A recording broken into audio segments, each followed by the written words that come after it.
Pauline Dupuis est devenue l'une des plus grandes interprètes de Brassens. Avec son groupe Contre Brassens, elle célèbre Georges Brassens en mettant à l'honneur cette fois les femmes de caractère. Qui sont ces femmes sauvages, libres ou jolies fleurs? Bonsoir, soyez la bienvenue sur TV5 Monde. Pauline Dupuis, votre nouvel album s'appelle Pensées interlopes, sorti le 4 juin. On est presque en avant-première, donc ici ce soir sur TV5 Monde. Alors d'abord, peut-être une question. On célèbre le centenaire de la naissance de ce grand poète, de ce grand artiste, Georges Brassens. Qu'est-ce qui vous fascine chez lui? Brassens, ce qui me fascine, c'est sa poésie, son talent, son travail, et puis cette manière d'être à la fois très proche des gens et très érudit. Ouais. L'aspect universel aussi ressort.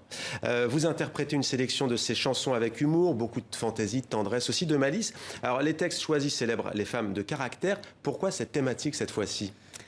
Ça nous a amusé de choisir un thème qu'on retrouve dans beaucoup de chansons, c'est le thème des cocus. Il y a beaucoup de chansons où on retrouve ça, et j'aimais le décalage, le fait d'être une femme qui chante ses chansons, et un petit peu comme une invitation, voilà, un petit clin d'œil interlope. Le cocu et l'adultère, hein, bien sûr, qui est évoqué dans cet album. Alors 12 femmes, 12 titres, notamment Pénélope.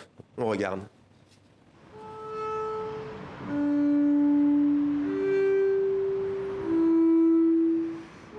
Toi l'épouse modèle, le grillon du foyer, toi qui n'as point d'accroc dans ta robe de mariée,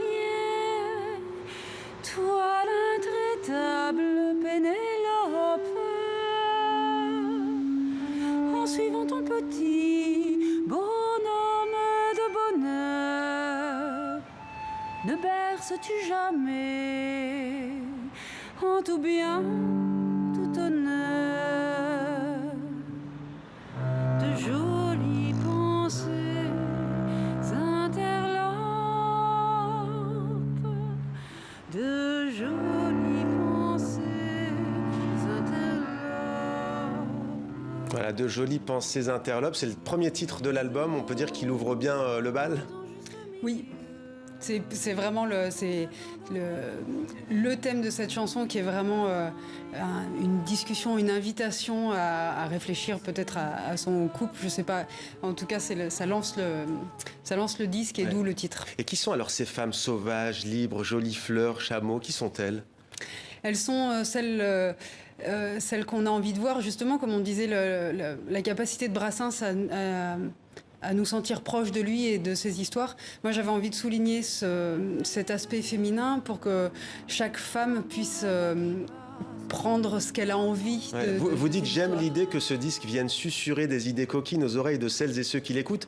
Une espièglerie en résonance, on peut dire, avec la tendre insolence de Brassens. C'est ça, c'est de l'insolence, mais on sent la tendresse, on sent l'amour, on sent l'affection. Tout à fait. Exactement. Il est notamment question, on l'a dit tout à l'heure, d'amour, d'adultère, mais vous questionnez aussi la morale d'une certaine manière, tout en restant à rester fidèle à Brassens, c'est possible? Ben, c'est l'idée, c'est que je pense que lui, il avait cette interrogation dans sa manière d'écrire, donc on l'interroge un peu à son insu, mais en essayant de rester dans sa ligne. Alors l'univers, il y a l'univers fantasque de Michael Wookie, la délicieuse fantaisie des cuivres arrangés par Franck Boiron, qui se marie parfaitement avec votre contrebasse. Qu'est-ce que ça a nécessité d'un point de vue musical, justement, d'interpréter les femmes à travers Brassens?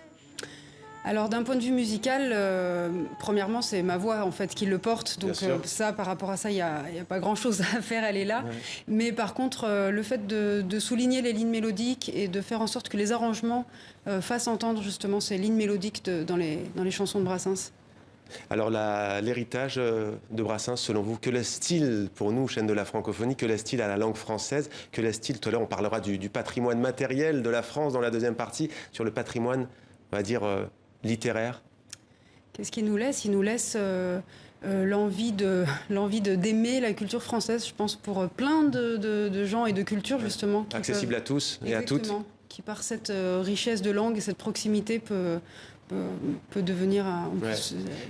Le 19 mai, c'est dans quelques jours, 18h30 en l'église de la Chapelle Saint-Mézelin, c'est dans le Loiret. Le 21 mai, ce sera dans les Bouches-du-Rhône à Grance, à l'espace Robert Hossein, à la même heure, 6h30. Qu'est-ce que ça vous fait de retrouver votre public? Une grande joie, une grande joie. On est très contents le 19 de fêter l'ouverture des salles par un premier concert. On a très hâte. Ça va être très fort. Eh bien, on vous suivra. Merci beaucoup d'avoir été avec nous